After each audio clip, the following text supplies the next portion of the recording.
Olá pessoas, nesse vídeo 2 continuamos a falar sobre o universo dos contaminantes e agora sobre tipos e fontes e mecanismos de partição. O que são e o que significam essas coisas todas? Bom, veremos a seguir. Bom, dando continuidade ao final da aula passada, do vídeo passado, eu tinha demonstrado essa situação aqui, de uma casa aqui de veraneio, no interior, alguma coisa desse tipo, e no quintal aqui desse terreno, um poço tubular que capta água subterrânea para o abastecimento aqui doméstico. E aí, em algum momento, foi percebido que há uma pluma de contaminação que está indo em direção ao cone de rebaixamento provocado aqui pelo bombeamento desse poço. Então, a pergunta aqui seria, o que acontece? O que acontecerá? E então o dono aqui dessa residência, desse terreno, fez alguns levantamentos bem pertinentes, E as perguntas são, o poço será contaminado? Quanto tempo levará para essa contaminação chegar no poço? Qual a intensidade do impacto, a concentração desse contaminante? Qual a direção da pluma de contaminação? Qual a velocidade do contaminante?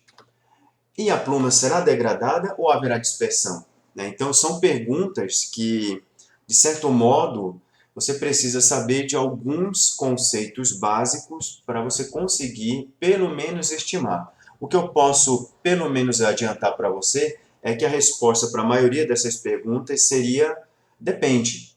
Depende da situação, do comportamento do aquífero, da direção preferencial do fluxo da água subterrânea, da natureza do contaminante, etc. Então, vamos ver alguns desses conceitos a seguir. Então, os três grandes grupos de conceitos, grandes temas aqui são, primeiro, tipos de fontes de contaminantes, os mecanismos de partição desses contaminantes e os mecanismos de transporte e também de atenuação de contaminantes em subsuperfície. Sendo que os tipos de fontes de contaminantes você pode separar entre as esporádicas e as contínuas, a gente vai ver mais a seguir. Os mecanismos de partição podem ser relacionados à solubilidade e densidade, entre líquido e líquido, volatilização, quando você se refere a líquido e gás, adsorção e absorção, quando é líquido e sólido, e atenuação, quando você está falando de degradação ou atenuação daquele composto. Com relação ao mecanismos de transporte e atenuação do contaminante, você tem os processos que são hidrodinâmicos, e aí dentro desses processos você relaciona a advecção e a dispersão, e os processos físico-bioquímicos estão relacionados à retardação e decaimento aqui do contaminante. Legal? Nesse vídeo 2, a gente vai levar em consideração, primeiramente, esses dois conceitos gerais, tipo de fontes de contaminação e mecanismos de partição. Enquanto que o vídeo 3, a gente vai dar um detalhamento maior para esse último aqui. Legal?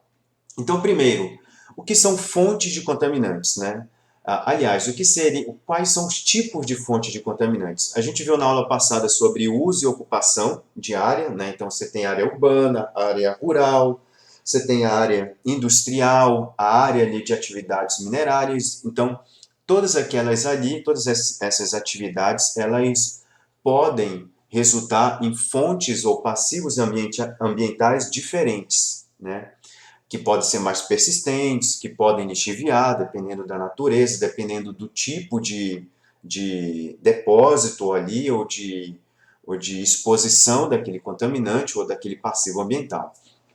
Então, dentro dessas fontes de contaminantes, é importante, dentro de um futuro estudo ali de diagnóstico e remediação de áreas contaminadas, saber que fontes que são esporádicas são aquelas que têm uma massa finita na origem. E aí tem alguns exemplos, como um acidente, um vazamento diverso, um acidente, um caminhão ali, uma caçamba, alguma coisa desse tipo, uma carreta que está levando um combustível ali, e aquele caminhão, aquele veículo ali, ele sofre algum acidente e tomba, então você sabe que aquele passivo ambiental, aquele combustível, ele vai ficar vazando até vazar de todo aquele recipiente ali do caminhão. Depois que aquele combustível sair de todo daquele recipiente ou daquele depósito ali, cessou o contaminante. Então ali você está falando de massa finita. Mesma coisa de vazamento diverso. Se você tem um depósito subterrâneo de combustível, né, num posto ali de abastecimento e tudo mais, e ele tem algum vazamento, o combustível ali, né, aquela fonte de contaminante, ela vai cessar depois que todo o contaminante sair ali daquele depósito subterrâneo. Né? Com relação à fonte contínua ou fontes contínuas, são aquelas que têm a massa infinita na origem. Quando você fala em infinita, a gente não está falando de um tempo ali que não vai acabar, mas sim de um período ali de liberação de um determinado composto que dentro de um tempo ali, de uma geração em uma sociedade, ele é muito maior, ele ultrapassa gerações, ele passa gerações, né? Então você tem ali como grandes exemplos lagoas de efluentes por um longo período, lixões, aterros, atividades de longa duração, que podem durar décadas ali, que ultrapassam gerações, entendeu? Legal. Então, como é que a gente pode visualizar isso em mapa, né? Como se comporta, como seria mais ou menos um comportamento dessas fontes de contaminação dentro de um lençol freático, né? Então, só para detalhar melhor para vocês, essas linhas aqui em azul são equipotenciais, né? Da esquerda para a direita você diminui a carga hidráulica, né? Diminui as equipotenciais, então, portanto, o fluxo da água está indo da esquerda para a direita. Então, vamos ver como é que seria o comportamento de uma fonte esporádica ali versus uma fonte contínua, né? Então, você percebe que a fonte esporádica ela tem a tendência de ser um pulso, né? Cessou ali a liberação desse determinado composto ou acabou ali aquele composto sendo injetado na natureza, acabou também ali o transporte, né, ou a dispersão desse contaminante na natureza. Obviamente que você pode ter alguns resquícios aqui, claro, alguns contaminantes que vão ficando absorvidos ali, ou ali entre os poros ali de uma determinada formação geológica. Então, obviamente, aqui você pode ter algum tipo de contaminação, mas, obviamente, numa concentração muitíssimo menor em comparação aqui ao centro de massa aqui dessa pluma de contaminação, né? Enquanto que a fonte contínua ela tem a tendência de deixar esse rastro aqui de uma concentração muito maior e muitas das vezes até um pouco mais com uma concentração contínua aqui, né? Então, vou repetir aqui um pouco esse efeito para mostrar, ou repetir aqui como seria o comportamento da fonte esporádica, que geralmente é um pulso, enquanto que a fonte contínua tem a tendência de deixar um lastro ali, né? Com concentrações parecidas, né? Perfeito. Seguindo adiante, então, então você percebeu que o primeiro grande conceito, né, que seriam os tipos de fonte de contaminação, são bem simples, né, esses conceitos, né? Esporádica, contínua. Indo para o segundo, aqui, que seriam os mecanismos de partição, eles são divididos em 4 fases, né, esses mecanismos, que dependem da solubilidade, da densidade, da volatilização e da atenuação do composto químico e do caráter de adsorção do solo, né? Então aqui eu trago para vocês um zoom aqui de um solo aqui mostrando os grãos aqui bem maiores e aqui entre eles espaços vazios, muitas das vezes podem estar ocupados ou por gases no solo, o ar ou algum outro tipo de gás, podem estar ocupados por água também ou preenchido por contaminantes que podem estar dissolvidos na água. Então, você aqui tem água e contaminante dissolvido, ou você pode ter apenas o contaminante que não está dissolvido na água. A esse tipo de contaminante que não está dissolvido, um exemplo clássico desse é você tentar misturar um óleo de cozinha, um azeite de oliva com a água, e você percebe que o azeite ele não vai dissolver, ele não vai ficar diluído ali na água. Você percebe ali que ele fica livre da água. Então, a isso a gente chama de um contaminante na fase livre, né? Não que o azeite de oliva seja contaminante, mas nesse caso aqui é apenas uma analogia, né? E outros tipos de contaminantes, eles podem ficar absorvidos, aqui grudados aqui na parede do grão, ou absorvidos quando eles são, vamos dizer assim, incorporados dentro ali da natureza cristalográfica. Legal? Ok, então vamos para cada um desses mecanismos aqui e falar um pouco mais deles, né? Então, temos a solubilidade, né, desse composto aqui.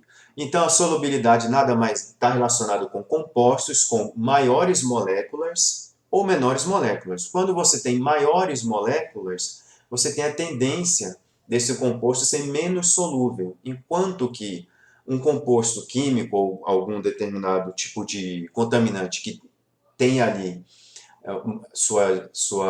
o tamanho das suas moléculas serem bem maiores, né? Você tem a tendência, aliás, quando você tem moléculas bem menores, você tem a tendência de aumentar a solubilidade e, portanto, aumenta também a mobilidade. Eu sempre trago que, quando eu falo desse tipo de conceito, eu faço uma analogia com o trânsito, né? Então, leve em consideração que carros e caminhões ou carretas seriam moléculas, né?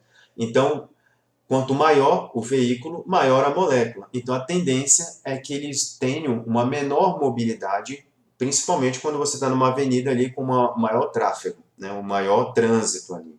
Então, a tendência é que caminhões, ônibus, carretas, SUVs, etc., carros bem maiores, que ocupam bem maior espaço ali dentro da faixa ali, eles têm a tendência de terem uma menor mobilidade ou menor solubilidade, trazendo aqui para o conceito aqui do mecanismo de partição. Em contrapartida, quando você fala de moléculas menores ou veículos menores, como bicicletas, motos, motocicletas, tudo mais, pelo fato de elas serem menores, ou em outras palavras, seriam moléculas menores, então eles têm a tendência de ter uma maior mobilidade ou uma maior solubilidade. Então, leve esse tipo de comparação para cá, para o nosso conceito de solubilidade. Então, vamos analisar um pouco essa tabela aqui, que tem numa coluna da esquerda os contaminantes, alguns exemplos, e do lado aqui as suas respectivas solubilidades em miligramas por litro a uma temperatura de 20 graus Celsius, ok? Então vejam aqui, vamos levar em consideração aqui, desculpa, os dois extremos aqui. Vamos pegar o naftaleno aqui e vamos marcar aqui o naftaleno e o outro aqui que teria o maior valor aqui, o fenol. É isso mesmo? É. Então vejam que o fenol ele tem 93 mil miligramas por litro de solubilidade, enquanto que o naftaleno tem uma solubilidade muitíssimo menor, em torno de 31 miligramas por litro aqui de solubilidade. Então, você tem aqui um naftaleno que tem uma solubilidade menor, correto? Enquanto que o fenol tem uma solubilidade maior. Significa dizer, então, usando essa comparação com veículos no trânsito, que o naftaleno, pelo fato de ter uma menor solubilidade ou menor mobilidade, ele vai ter uma molécula maior. Enquanto que o fenol, por ter uma molécula bem menor, ele tem a tendência de ter maior solubilidade. Então, o fenol seria a nossa motocicleta, a nossa bicicleta, e o nosso naftaleno seria, então, um caminhãozão bem grande. Legal? Ok. Indo aqui para o outro conceito dentro de mecanismos de partição, você tem aqui a densidade daquele composto químico, né? Então, muitas das vezes a gente fala aqui de compostos orgânicos aqui, né, para esse tipo de composto, né, desse tipo de conceito, né? E para esse tipo de densidade, falamos de dois conceitos, os compostos orgânicos aqui, que são de densidade líquida aqui maior que a densidade da água, certo? Aliás, aqui, nesse primeiro aqui, a densidade do composto orgânico aqui é menor que a água, menos que 1 grama por centímetro cúbico, e aí a gente chama isso de light non-aqueous phase liquid, essa frasezona aqui em inglês, né? Que colocando em sigla seria um LNAPL, que aí ficou muito famoso aqui no Brasil de falar essa pronúncia em inglês, seria LNAPL, né? Então, a tendência desse tipo de contaminante é pelo fato de ele ser menos denso que a água, ou seja, mais leve, né, vamos dizer assim, né? Então ele tem a tendência de ficar na parte superior da água, na parte superior do aquífero, sendo que você pode ter aqui algumas moléculas, algumas bolinhas ali que ficam dissolvidas aqui, né? Para esse tipo de grupo aqui de compostos orgânicos mais leves, e aí você pode usar aqui como exemplo aqui o benzeno, tolueno, hidrocarbonetos, óleos e combustíveis, né? Então, o famoso aqui, uma gasolina, se você tentar misturar com água, você vai perceber que ele fica em fase livre na parte superior ali de algum recipiente. Quando você olha para o outro lado, você pode ter também aqui alguns compostos orgânicos que são mais densos que a água, correto? E aí você chama você coloca eles dentro do grupo dos Dense Non-Aqueous Phase Liquid, né? Que aí gera essa sigla aqui de DNAPL, que a gente já chama aqui de DNAPL, né? E aqui alguns exemplos famosos, é o tricloroeteno, o TCE, o tetracloroeteno, PCE, e os PCBs aqui, né? E aí, você tem uma grande dica aqui de vestibular que eu sempre utilizo, para não confundir, você tem o LNAPL e o DNAPL. Um começa com L, outro começa com D. O L você pode associar com leve, então seriam compostos orgânicos mais leves que a água. E o outro você tem o D de denso, compostos orgânicos mais densos que a água. E aí você consegue separar. E aí, no caso do DNAPL, dentro de um recipiente, se você inserir aqui uma graxa, alguma coisa desse tipo, a tendência é que ele fique na parte mais basal do seu recipiente, enquanto que a água vai ficar na parte mais superior. Legal? Um outro exemplo aqui para vocês, aqui foi colocado 3 copos, né? O primeiro aqui à esquerda você tem a água junto com o LNAPL, então o LNAPL fica aqui em cima, a água com o DNAPL fica na parte mais profunda do copo, e aqui o terceiro e o último aqui, na parte mais à direita da figura, você tem a água, o LNAPL e o DNAPL muito bem separados. E aqui, para facilitar um pouco a vida de vocês, eu coloquei o que seria mais ou menos a pronúncia abrasileirada, vamos dizer assim. LNAPL, DNAPL. Legal? Mais um exemplo para vocês aqui é trazer aqui uma foto aqui de um baler que foi inserido dentro desse poço aqui de monitoramento, foi retirado um pouco uma amostra de água que estava contaminada junto ali dentro desse poço, e você percebe aqui que na parte de baixo você tem a água com um pouquinho ali de algum tipo de contaminante dissolvido, e na parte bem em cima, aqui bem separado, livre da água, você tem aqui o LNAPL, né, que a gente chama aqui que está em fase livre. O outro aqui seria um DNAPL, você tem aqui um frasco qualquer, e ele está aqui na parte mais profunda, aqui, mais funda aqui do recipiente, tem aqui um pouco aqui desse contaminante aqui dissolvido, mas você percebe aqui que ele está também bem separado. E aqui fazendo uma comparação desses dois contaminantes num possível cenário de um aquífero, de uma contaminação do aquífero, você tem aqui um solvente, que geralmente é um DNAPL, e aqui você tem a fonte aqui liberando esse contaminante. A tendência é que ele vá aqui se depositando na parte mais basal do aquífero, ele não segue mais aqui porque na parte de baixo você tem esse aquitade aqui, mais ou menos impermeável. Então a tendência é que o DNAPL ele fica alojado, o seu centro de massa, a parte mais concentrada aqui nessa porção mais profunda aqui do aquífero, e aí devido à direção do fluxo da água, indo aqui da esquerda para a direita, você pode ter uma porção um pouco mais dissolvida indo em direção. Enquanto que esse óleo aqui, que seria um LNAPL, que portanto mais leve que a água, ele tem a tendência de ficar aqui na parte mais rasa aqui do aquífero, né? E aí uma parte um pouco mais dissolvida dele tem a tendência de seguir aqui acompanhando a direção do fluxo da água. Legal? Então aqui, obviamente, você tem que ter abordagens totalmente diferentes, correto?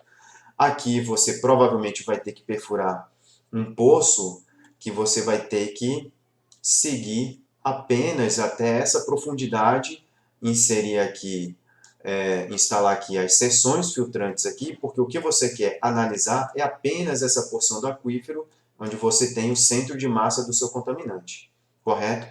Enquanto que nesse aqui, que você tem um solvente mais denso que a água, obviamente você vai ter que perfurar um poço aqui, sendo que a locação da sua seção filtrante, né, ficou aqui em vermelho, está confundindo com o vermelho aqui do contaminante, mas aqui é só para ilustrar, a locação da seção filtrante desse poço, que vai ser mais profundo, ele tem que ser na porção mais profunda do aquífero, porque o seu foco de estudo é a pluma de contaminação que está em maior profundidade. Legal?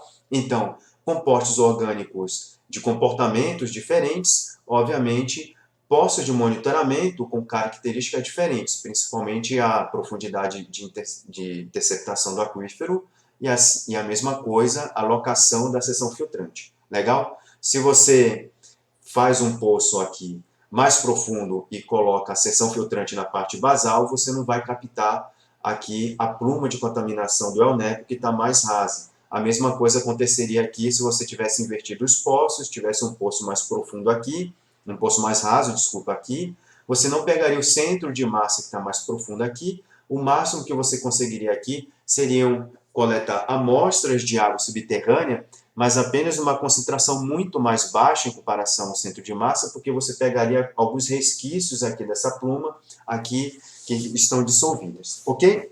Legal. Outro exemplo de mecanismo de partição vai ser o de volatilização, que é a transferência de uma substância química da fase líquida para a gasosa, podendo ocorrer de três fontes: o produto livre, a água na zona vadosa e a água na subterrânea. Né? Aliás, o contaminante na água subterrânea. Então você pode ter um contaminante ali em superfície, que em contato com vento, com luz, com o clima ali, né? A tendência é que ele vá evaporando. Um exemplo pode ser o sulfato de amônia, a ureia, né? E se você também pode ter um contaminante que infiltrou na zona vadosa, e ali, como você também tem ali, entre os espaços vazios dos grãos ali, você também tem ar, né? E alguma incidência solar, algum tipo de temperatura, você também pode ali fomentar a volatilização desse composto, desse contaminante, né? E também pode acontecer na água subterrânea, né? O importante, nesse caso aqui, é que dependendo do tipo do composto, você pode ter uma porcentagem de volatilização diferente. Então, no caso aqui do sulfato de amônio, você tem apenas 5% que pode ser evaporado, enquanto que a ureia tem essa alta capacidade de 70% ou 80% de volatilizar. Então, é também um tipo de mecanismo de partição. Outro exemplo clássico é a gasolina, né? É o combustível. Né? Quem nunca, quando foi ali abastecer um carro, ou foi ali, passou andando ali num posto de combustível, que não sentiu aquele cheiro de combustível?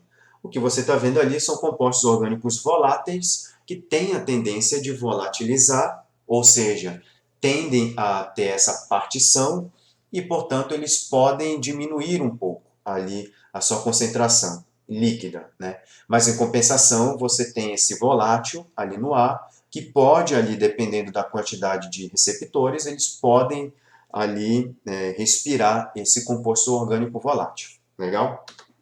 Ok. O outro mecanismo de partição é o da adsorção, né? Que está dentro ali do processo de sorção. Né? Então você tem dentro da sorção a adsorção e a absorção.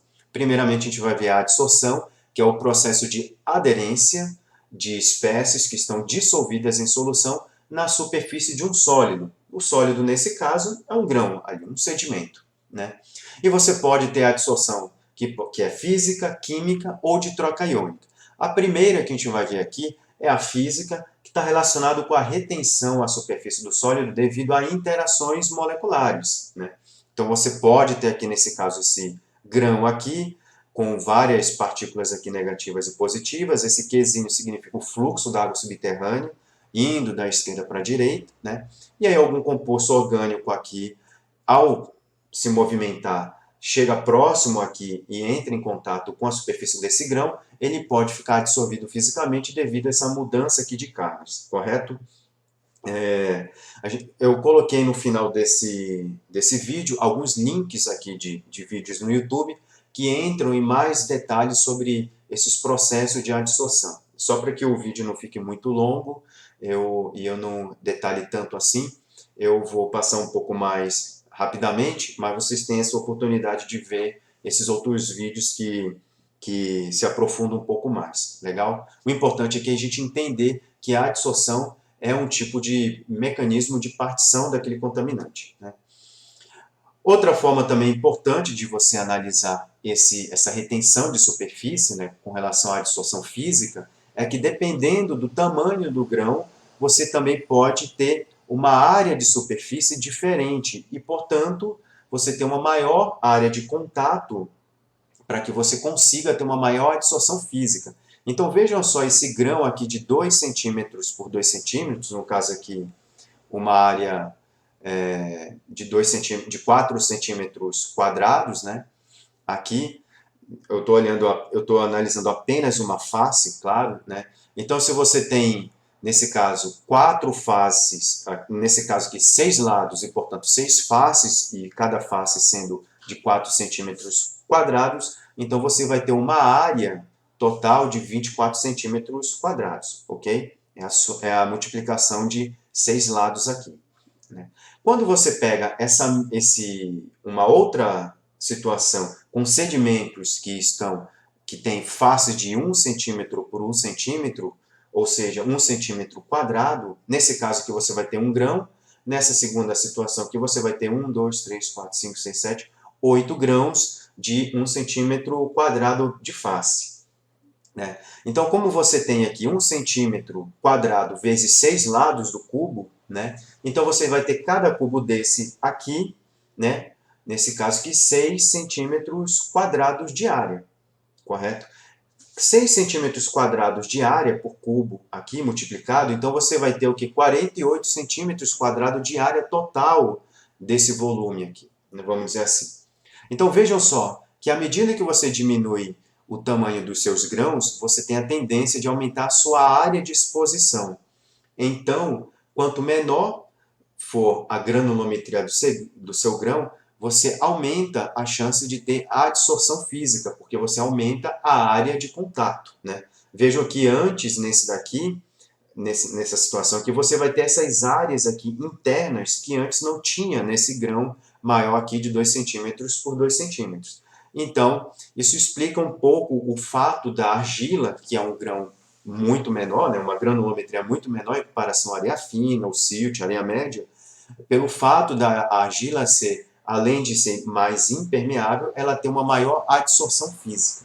Legal? Porque ela vai ter uma maior área de superfície que vai ser ali importante para o contato de determinados compostos ou de determinadas moléculas. Legal? Aqui um outro tipo de adsorção é a adsorção química, né, que está relacionada com ligações entre átomos ou moléculas da superfície do sólido e átomos ou moléculas do fluido. Então você pode ter algum tipo de adsorção quando você tem algum tipo de mudança aqui, né? Então veja assim um composto químico aqui, né, qualquer, C-, ao ele entrar em contato com a superfície do grão, que tem ali na sua característica ali um outro tipo de composto químico, você pode ter essa troca aqui, essa ligação aqui, e portanto aquele contaminante que antes passaria ali, fluiria ali pelo aquífero, junto ali da água, agora ele vai ficar dissolvido na superfície do grão. Legal? E por fim você tem a troca iônica, que é um sólido que cede íons ao fluido, e aí você vai ter ali o recebimento de outro íon, né? Então vejam aqui que esse X seria a superfície aderente, né, o grão, que ele está ligado aqui a esse composto, aqui um sódio qualquer. Você tem aqui o cálcio ali nadando lá na água do aquífero, e aí numa reação qualquer você tem essa troca iônica, né? O cálcio agora vai fazer a ligação vai estar ligado com a superfície ali aderente, e é o sódio que vai agora nadar livremente na água do aquífero. Então, você tem essa troca. Então, significa dizer que você teve uma partição desse contaminante. Tá? Legal? E aí tem alguns comentários aqui. Né? Todas as substâncias sólidas possuem alguma capacidade de absorção, sendo que sólidos com maior área específica absorvem mais. É o que eu falei, né? Quanto menor o grão, né, ou os grãos ali, maior vai ser a área específica e, portanto, ele vai ter uma maior área de contato com algum possível contaminante, alguma possível espécie dissolvida ali na água, e aí ela vai ter uma maior aderência.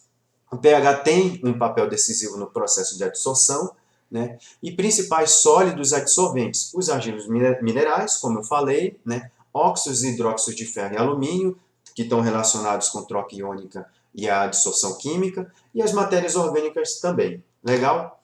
E aí, por fim, né, a adsorção, que vai ser o processo de introdução de uma molécula, átomo, íon em um sólido. E isso pode ocorrer pelo déficit em cargas elétricas que os sólidos possuem devido a irregularidades em sua estrutura cristalina. Né? Então, aqui eu trago esse exemplo aqui, esse esquemático que é muito simples. Né? A adsorção tem a tendência de ficar aderida na superfície do grão, enquanto que a absorção é ficar, obviamente, absorvida. Né? E aí, esses dois juntos, você pode falar genericamente como sorção.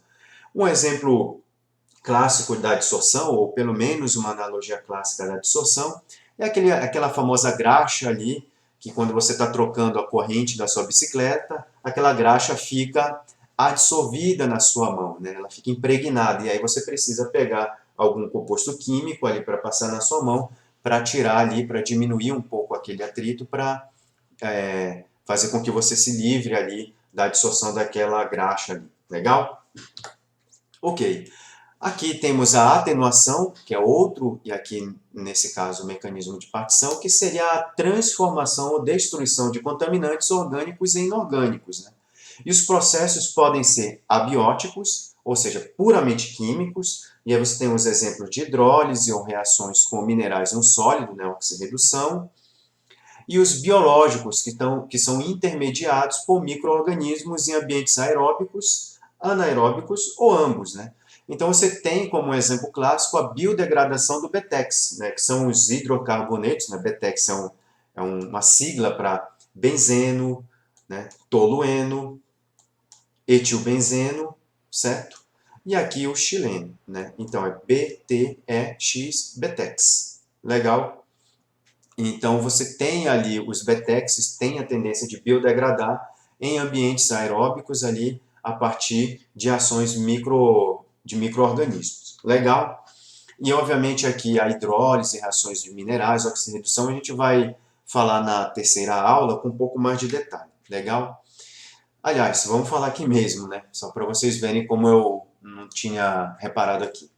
Então, temos a atenuação, né, que é a hidrólise, que vai ser uma reação química onde uma molécula de água ela quebra uma ou mais ligações químicas. Né? Então, você tem aqui a reação com a presença da água, caracterizada como a troca do OH-, né, da hidroxila, em um grupo aniônico X qualquer, resultando na decomposição de um composto. Né? Então, veja aqui, você pode ter aqui a água, né, a hidroxila mais o hidrônio aqui um composto qualquer, o RX, e você, devido à presença da água, aqui você tem uma quebra, você tem uma reação química, onde a molécula da água é quebrada, aqui, em umas ou mais ligações químicas, só lembrando que quando você tem um copo d'água, você tem o H2O, mas você tem ali a hidroxila e você tem o H+, ali. Então, e é por isso que a gente fala de potencial hidrogeniônico, né, o pH.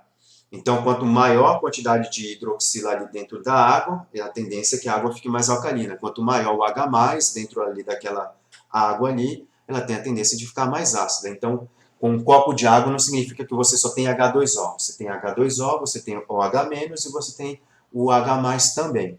E aí você tem a quebra aqui da molécula de água, e aí você pode ter essa hidroxila aqui, entrando aqui em contato com esse composto, né? Aqui, ela vai aqui para o R, né? Enquanto que o H vai aqui para o X. E aí você tem essa hidrólise aqui, legal? Para muitos compostos, a hidrólise é pouco efetiva, comparativamente à biodegradação. Entretanto, para compostos orgânicos, né, substâncias químicas que contêm na sua estrutura o carbono e o hidrogênio, a hidrólise pode ser significativa. O que a gente quer dizer aqui é que a biodegradação, como processo de atenuação, ela é importante comparativamente à hidrólise, mas a hidrólise também tem ali o seu papel ali. E também, é óbvio, tem que ser deixado claro que precisa ser estudado e levado em consideração.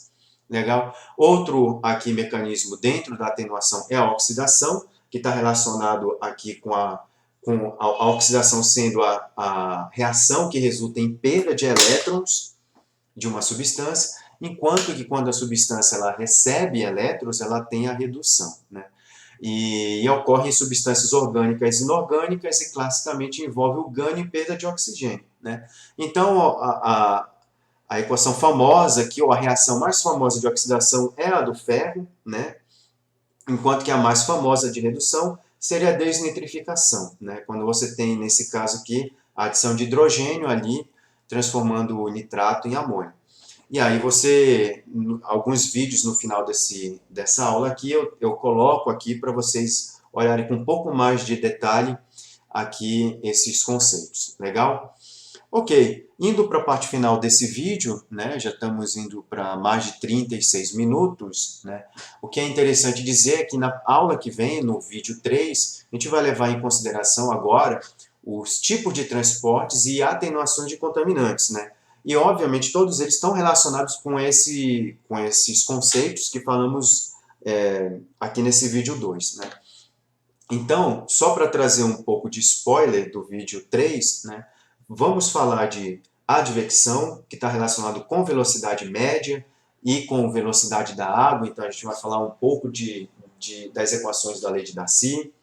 A gente vai falar ali também de dispersão, que é o processo de espalhamento de uma pluma de contaminação, que está relacionado com variação da velocidade em níveis micro, meso e macroscópico ali do aquífero.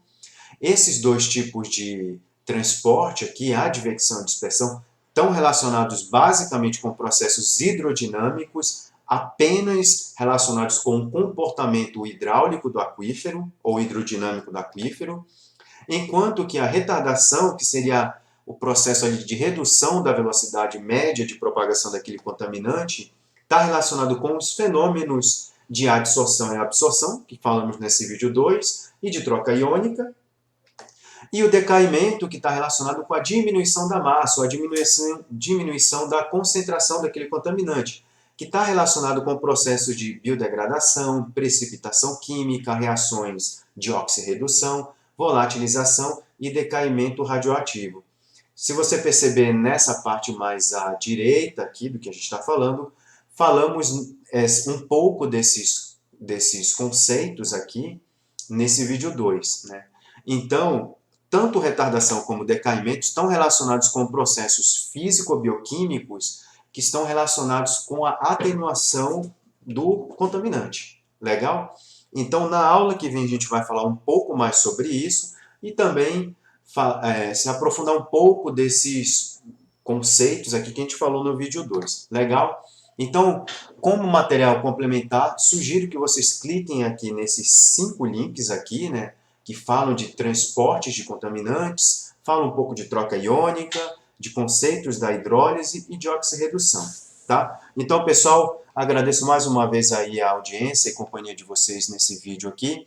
Então, a gente se vê no vídeo 3. Então, até mais. Tchau, tchau.